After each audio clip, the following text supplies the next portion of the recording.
Bienvenidos todos ustedes a este nuevo episodio de nuestro curso bíblico.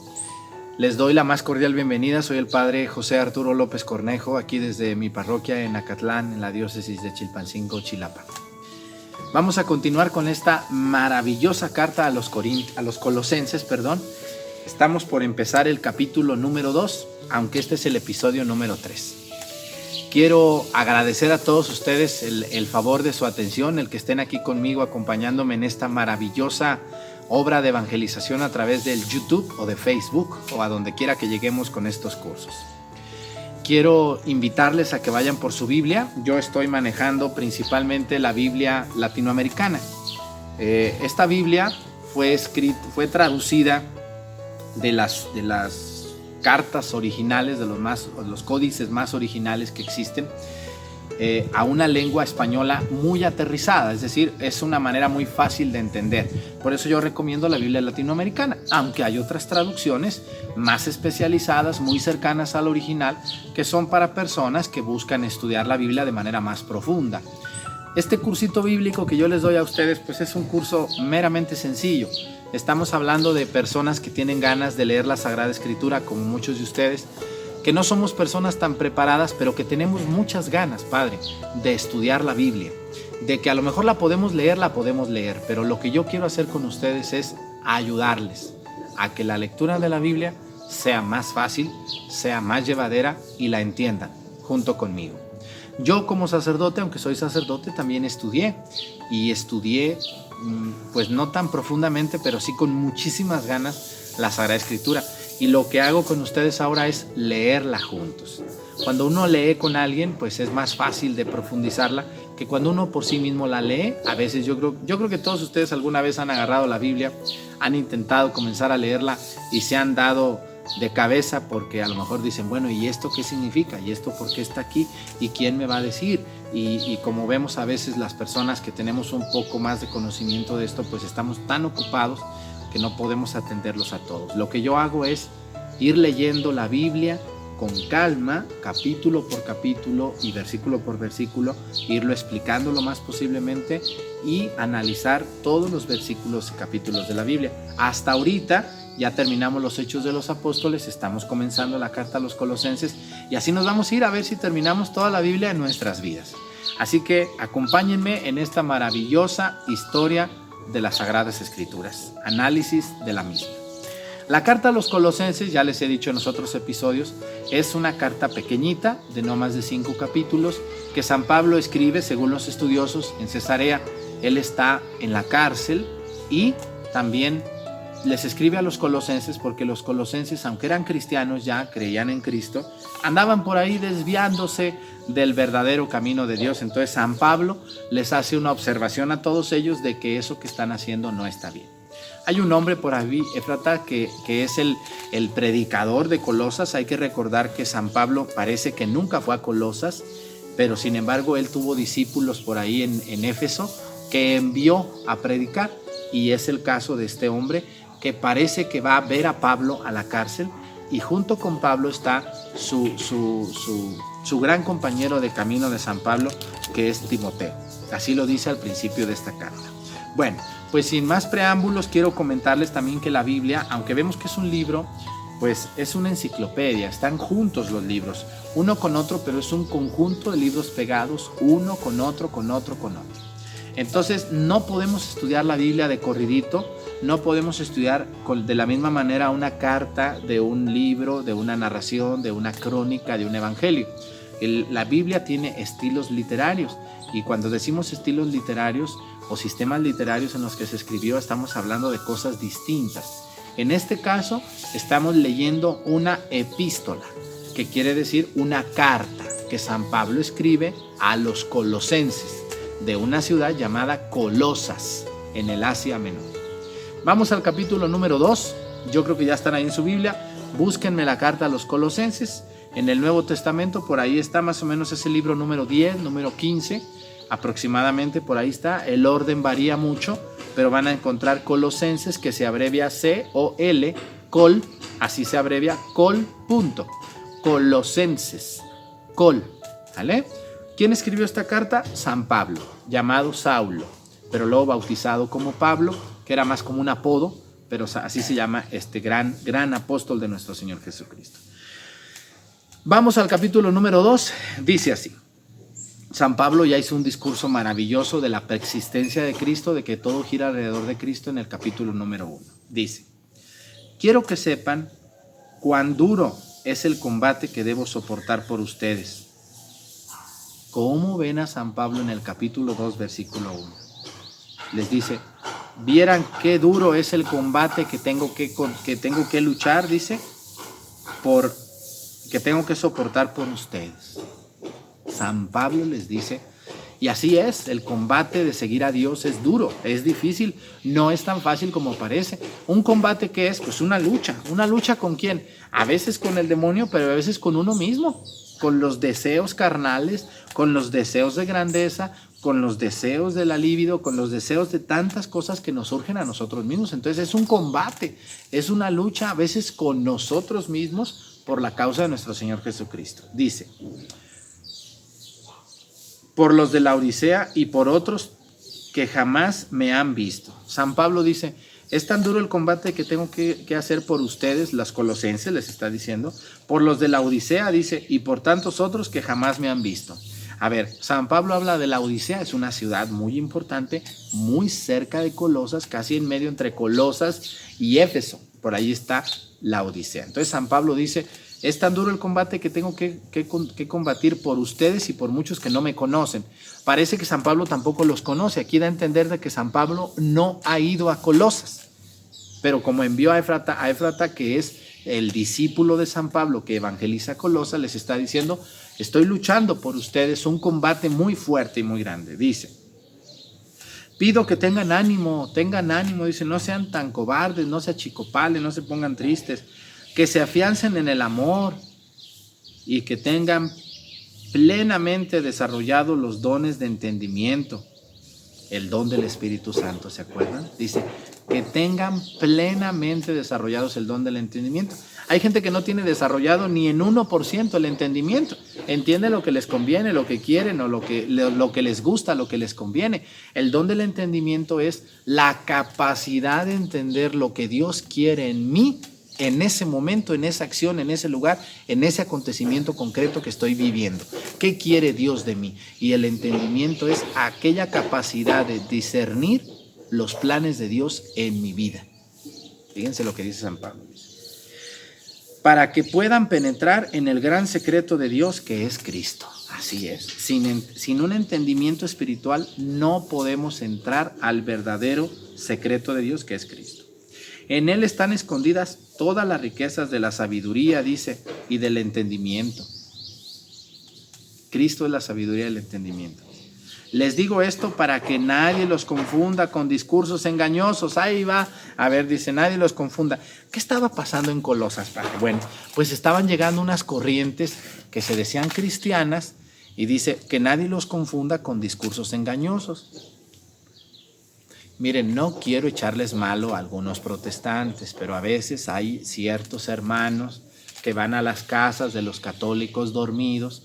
Tenemos tantos y tantos católicos que están bien dormidos, adormilados y arrollados por los engaños del mundo.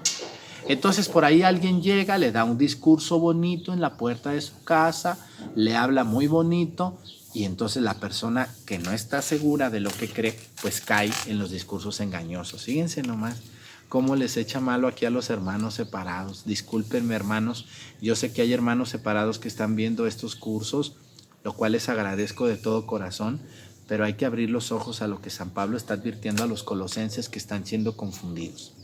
Aunque dicen que nosotros los sacerdotes los confundimos a ustedes. Miren, yo no me ordené sacerdote, ni estoy dando mi vida para engañar a nadie. Al contrario, estos cursos tienen la finalidad de ayudar y enseñar a las personas de buena voluntad que me hacen el gran favor de seguir estos cursos. Dice, aunque estoy corporalmente lejos, o sea, San Pablo está lejos de Colosas, por eso es una carta.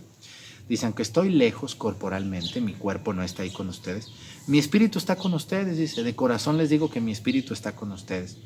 Y me alegro al ver el equilibrio y la solidez de su fe en Cristo Jesús. Me alegro. San Pablo tenía noticias, no estaba ahí viendo ni oyendo, pero San Pablo tenía noticias de que había un equilibrio, dice, entre la solidez de su fe en Cristo. O sea, están sólidos en la fe en Cristo Jesús y de eso tengo conocimiento real. Me alegro, dice San Pablo. Dice, han recibido de Cristo, estamos en el versículo 6, por si ya se me perdieron, capítulo 2, versículo 6. Han recibido a Cristo Jesús como el Señor. Así es. Qué bien que lo han recibido. Tomen pues su camino. ¿Cuál es el camino de Jesús? La cruz. Acuérdense que Jesús dice, el que quiera seguirme, que tome su cruz y me siga. No es fácil seguir a Dios. No es fácil como parece. ¿Vale? Entonces dice, tomen pues su camino. Permanezcan arraigados y edificados sobre él. Arraíguense en Cristo. Cristo, debemos de arraigarnos en él y edificarnos sobre él. O sea, todo lo que hagamos, lo que emprendamos, lo que construyamos espiritualmente, físicamente, hay que construirlo en Dios. Estén firmes en la fe, dice, tal como fueron instruidos y siempre dando gracias. Debemos de darle gracias a Dios de todo, así es, cuando comemos, cuando amanecemos, cuando nos dormimos, cuando emprendemos un viaje, cuando iniciamos el día, debemos de estar agradecidos con Dios. Aquí lo dice. Cuídense de que nadie los engañe con sabidurías. Fíjense cómo la carta de San Pablo está tan actual para el día de hoy, para todos nosotros. Dice, cuídense de que nadie los engañe con sabidurías o con cualquier teoría hueca. Las teorías huecas que existen hasta el día de hoy, que no son más que doctrinas humanas. Así es, a ver. No debemos de dejarnos engañar por doctrinas humanas. Yo conozco personas que creen mucho en alguna doctrina de algún autor, algún sanador, alguna persona que escribió un libro de superación personal. Todo eso pues es valioso, es bueno, a lo mejor hay personas a las que les sirve, pero no debemos de ver al final de la vida y al principio de nuestra existencia la presencia de Cristo en nosotros. No hay doctrina humana, no hay autores de ningún libro, de ningún tipo, que puedan superar la doctrina de Jesucristo. Aunque usted sea muy devota o muy devoto de un filósofo, de un autor que escribió libros, eso no supera la doctrina de nuestro Señor Jesucristo, y lo dice San Pablo, dice, doctrinas engañosas, dice, pero meramente humanas, no dejan de ser humanas. La palabra de Cristo no es humana, es divina. Mucho cuidado, dice. Cualquier teoría hueca, esas teorías bonitas, pero que no tienen nada de profundidad, que no son más que doctrinas humanas, pues este es el camino del mundo y no el de Cristo. El camino de Cristo no es un camino de filósofos o de autores. Dice, en él reside toda la plenitud de Dios corporalmente. En Cristo reside toda la plenitud de Dios corporalmente. Así es.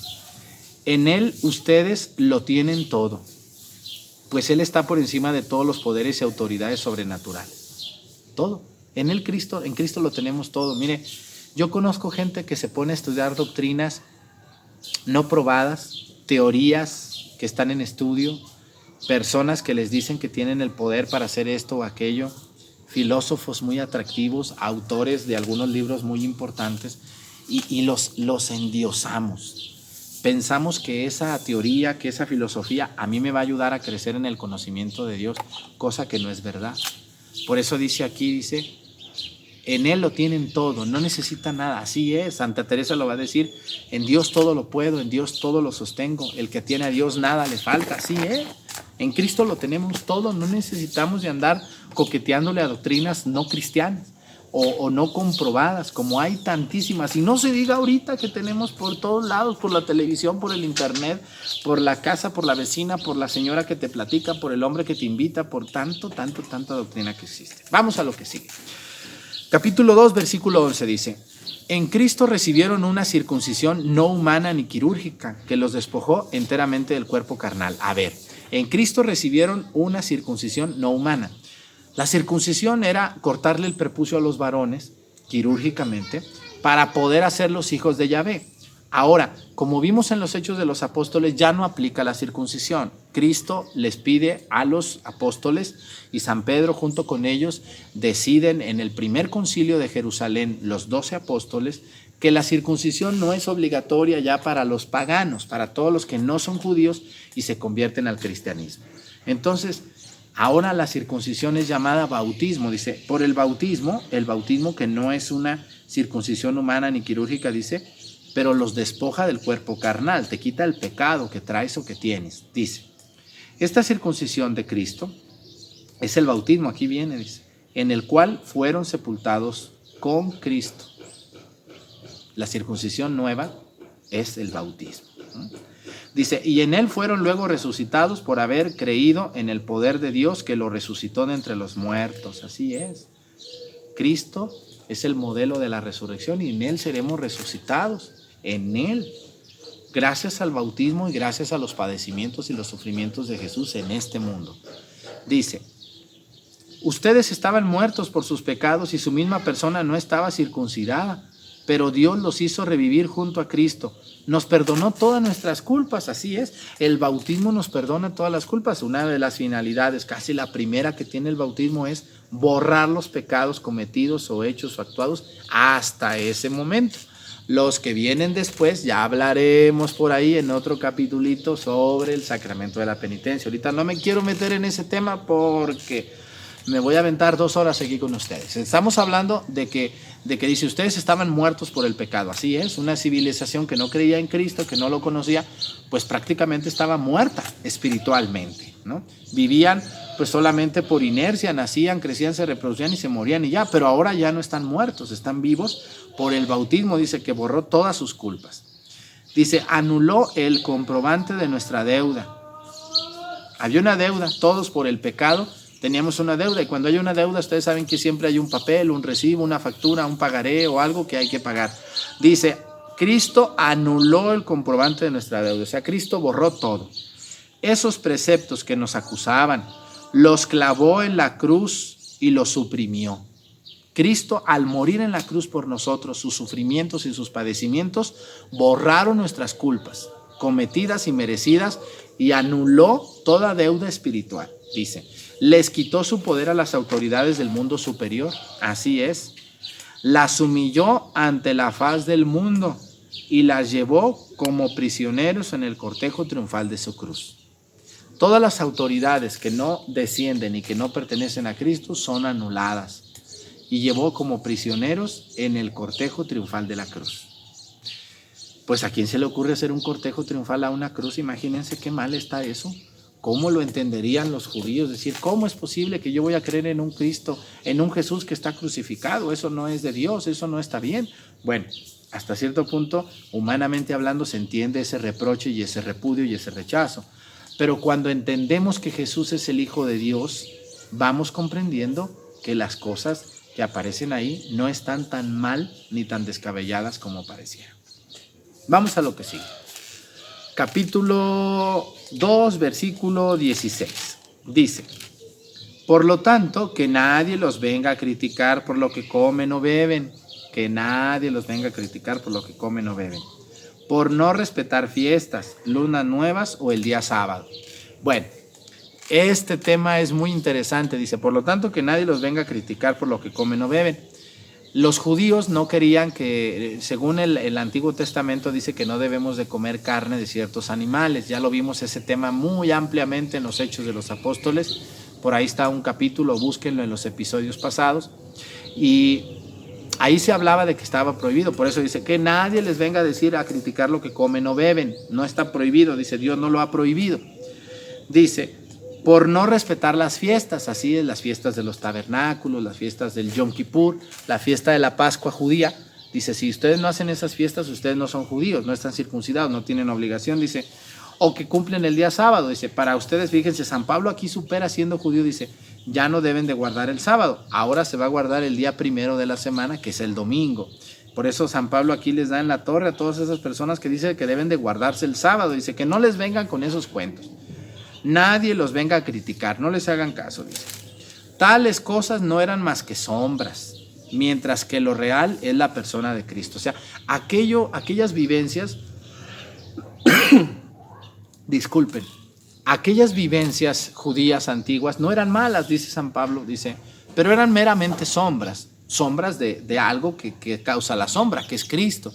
O sea, veían a Cristo como una sombra. Dice, pero ahora ya no, dice, ahora Cristo es real.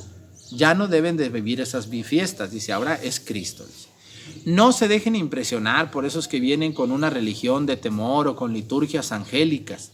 Hay gente que luego anda viendo que se pelea un ángel con otro y que el demonio y que cosas que pueden suceder, sí, pero que no siempre son tan reales. Dice, no se dejen engañar por esa gente que trae temor. ¿Cuántos de ustedes han llegado a su casa, los hermanos separados, y les dice, si usted no se hace de nuestra religión, usted se va a condenar? Usted debe de bautizarse con nosotros porque nosotros somos la religión verdadera de Jesucristo. Y ahí van los católicos engañados, adormilados, que no conocen, a creer en una fe de hombres. Porque todas las pseudo religiones llamadas sectas protestantes son fundadas por hombres. Cuando lleguen a su casa los hermanos separados, siempre díganles quién fundó tu religión y no les van a querer decir. Ellos van a decir que es Cristo, pero no es cierto. Que les digan el nombre de su fundador y el año en el que nacieron y verán que se van a llevar su chasco. Por eso dice que no les vengan, dice, con esos cuentos de una religión de temor, dice. En realidad solo hacen caso de sus propias visiones y se inflan con sus propios pensamientos. Así hay gente, sus propias visiones.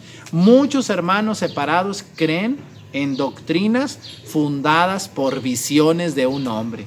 Que nuestro fundador tuvo una visión y que el ángel de Dios le habló y le dictó el libro del Mormón, por ejemplo, ¿no? Discúlpenme los mormones si están viendo este episodio, ¿no? O que a nosotros nos inspiró a nuestro apóstol de Jesucristo en Guadalajara en el año de 1926. Ahí dice, no se dejen engañar por visiones, dice que se inflan con sus propios pensamientos. Ándele, dice. En vez de mantenerse en contacto estrecho con aquel que es la cabeza, Cristo, no se quieren mantener en la iglesia de Jesucristo, dice. Él mantiene la unidad del cuerpo entero por un conjunto de nervios y ligamentos y da firmeza, haciendo crecer según Dios. Debemos de seguir los mandamientos de Dios en nuestra iglesia. La fundada por Jesucristo en el año 33 en Galilea, puesta en los hombros de Pedro y de los apóstoles, que son los fundadores de nuestra iglesia católica. Les guste o no les guste, según los libros de los Hechos de los Apóstoles, los Evangelios y San Pablo, que también habla de una sola iglesia a la que él pertenece, que es la iglesia católica. No me vayan a decir los hermanos separados que San Pablo era de su iglesia, porque ni siquiera su iglesia existía, ni siquiera en el pensamiento. Bueno. Dice, si ustedes han muerto con Cristo y así se han liberado de los reglamentos del mundo, ¿por qué se dejan adoctrinar ahora como si todavía fueran del mundo? No se dejen adoctrinar por esas personas que andan por las calles, dice. No tomes esto, no gustes eso, no toques aquello. Muchas prohibiciones, no sé si ustedes han visto a los hermanos separados cómo los tienen. No te vistas así, no digas eso, no voltees, no hagas aquello, todo es del demonio. Bueno, entonces... mucho cuidado, esas son personas fanáticas y San Pablo las critica. Cuando el fanatismo llega a excesos inconcebibles e imposibles de realizar, dice. Siempre se trata de cosas que se usan, se desgastan y desaparecen, lo que es propio de mandatos y doctrinas de hombres. Así es, las sectas protestantes, aunque me van a odiar los hermanos, son fundaciones de hombres que dicen tener visiones, pero como dice San Pablo, dice visiones infladas, no de Dios. Aquí dice San Pablo en la carta a los Colosenses, dice, todo eso pretende pasar por sabiduría, religión, humildad y desprecio del cuerpo, pero solo sirve para satisfacer la voluntad propia. Así es, hay personas que son muy inteligentes y que dominan las conciencias de las personas, y quieren pasar como fundadores de nuestro Señor Jesucristo, de alguna secta religiosa, pero no están buscando la salvación de las almas. O a lo mejor las buscaban, pero se desviaron. Ahora están buscando incrementar la voluntad propia o incrementar su ego o su orgullo para sentirse superiores a los demás. Mucho cuidado con todas estas desviaciones que están claritas en muchas sectas protestantes de nuestra vida y de nuestro alrededor. Pues me dio mucho gusto haber estado con ustedes en este tercer episodio, capítulo número 2 de la carta a los Colosenses. Aquí abajito aparecen unas manitas que están así o así. Háganme el favor de apretarle me gusta o no me gusta para que YouTube, esta red maravillosa por la que llegamos a tantos de ustedes, pueda ser compartida y enviada a una persona o a otra. Cuando ustedes le dan me gusta, YouTube envía este video como recomendación a otras personas. Ustedes también háganme el favor de compartirlo con las personas que necesitan o que quieren estudiar la palabra de Dios y que no saben cómo hacer. Síganme por favor aquí por YouTube, suscríbanse a este canal, o por Facebook, Padre Arturo Cornejo. Me dio muchísimo gusto haber estado con ustedes en este curso bíblico católico sobre la carta a los Colosenses. No se pierdan el próximo episodio, vayan por su Biblia, cuídanla, quiéranla mucho. Que el Señor Todopoderoso nos bendiga, en el nombre del Padre y del Hijo y del Espíritu Santo. Amén. Sagrado Corazón de Jesús, en vos confío. Muchísimas gracias a todos ustedes.